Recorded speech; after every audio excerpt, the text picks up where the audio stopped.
you mentioned pace supplies there. This is what it really comes down to. Baseball's biggest problem was never steroids. It was never sign stealing with the Astros. It's never been this stuff on the ball. It's never been the problem. The problem is Major League Baseball is losing fans and is at an alarming rate.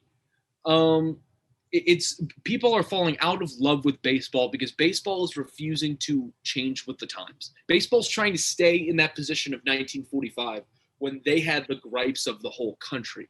It's just not how it is anymore. And this is what it comes down to.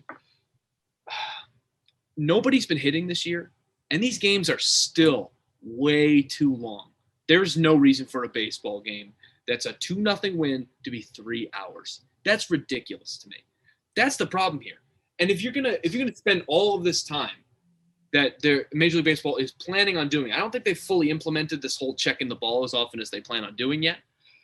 If you're gonna be doing that as often, you're gonna add 10 minutes to the game. Major League Baseball has no idea how to fix the problem that is their games are too long. Because unfortunately, they do not want to address the fact that the actual problem is there's too many commercials. But that's a whole other conversation. Sam, yeah. I'm sure you have more to say, so keep talking. No, yeah, I'm with you on that. The games are too long, but what do you do? I mean, you're right. Like, I think commercials is a big thing because I look at, let's say, youth baseball or maybe even college baseball, for example, like games that might not be on television. In between innings, it's a pretty short amount of time. You know, if a pitcher's rolling, you throw 2-3 pitches, send it down. All right, we're good to go. Like, it should be a minute or two, really. I mean, and the first baseman rolling ground balls to the shortstop to pick it up and throw it to first. You don't need that. You're a big league ball player. You don't need a bunch of time in between the innings. That's where all those commercials come in. That's where I think really this game gets a little slower. Another thing I don't like is, and this is probably just a me personal thing, but I don't like how there's a lot of strikeouts and the balls aren't being put in play as much as they used to be.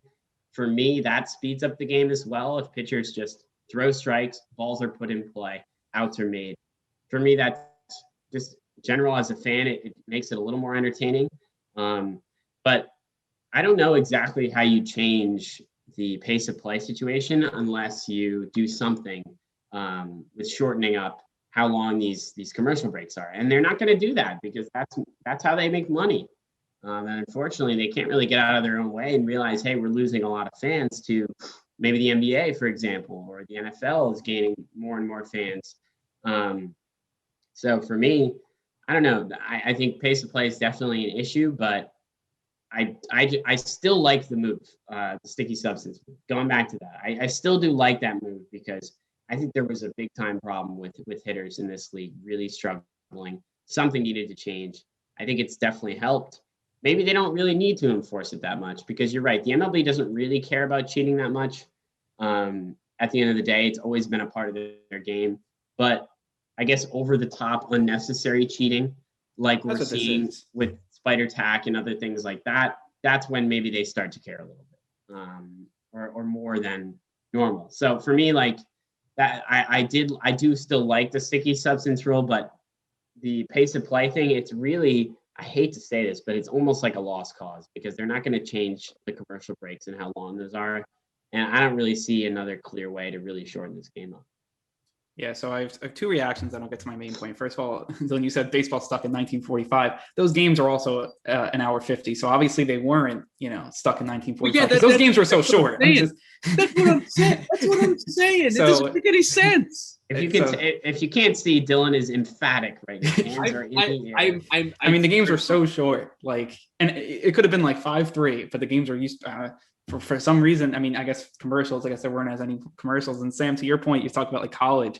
I was doing a game, Fordham game with Matt Mikulski pitching. It was a 7-inning game, and he's outstanding. And we all know how good he is. Exactly. Guess how long that game was? It was a 7-inning game because it was a doubleheader. But I think I know the game you're talking about. I want to say an hour and a half. It was less than an hour and a half. It was like an hour and 27 minutes. Yeah. He pitched, amazing. And that's incredible. And that was 7 innings. So that game would have, Jacob DeGrom, 9-inning start. There's no reason that can't be 2 hours flat. Yeah. So that's something that I don't know why the games. I mean, I'm assuming because it was doubleheader, probably the game was everyone was trying to go a little quicker because doubleheader is long. But still, like that's something that that shorter game. I was like, wow. I was like, it was one of my first games. I did with baseball. I was like, oh, this is going to be nice and short. An unrealistic dealing. Yeah, it was unrealistic. I mean, the next game was I think 3 hours, so that was the difference. It was a slugfest. But anyways, I digress. But that's obviously something that I think right now with pace of play is the thing is the issue is you don't want to cheapen the game either. Which so I don't think making every game 7 innings is going to help that either. Maybe it does. I mean, I feel like as someone who watches, like, I mean, the Mets are going to play a ton of these. We're going to kind of see how I feel, but I feel like the Mets always win them. I don't know why, but that's just kind of how I pitching, I yeah, guess. It's always the pitching, I guess, shortening games, but I don't know if that's the best way. You don't want to cheapen the game either. Commercials, I mean, MLB, every sport, they're going to find the money. Playoffs will be longer. I don't know. It's an interesting scenario. Maybe you want to do more 7-inning games, but I think that would cheapen the game a little bit. I don't know. It's a very, it's a slippery slope.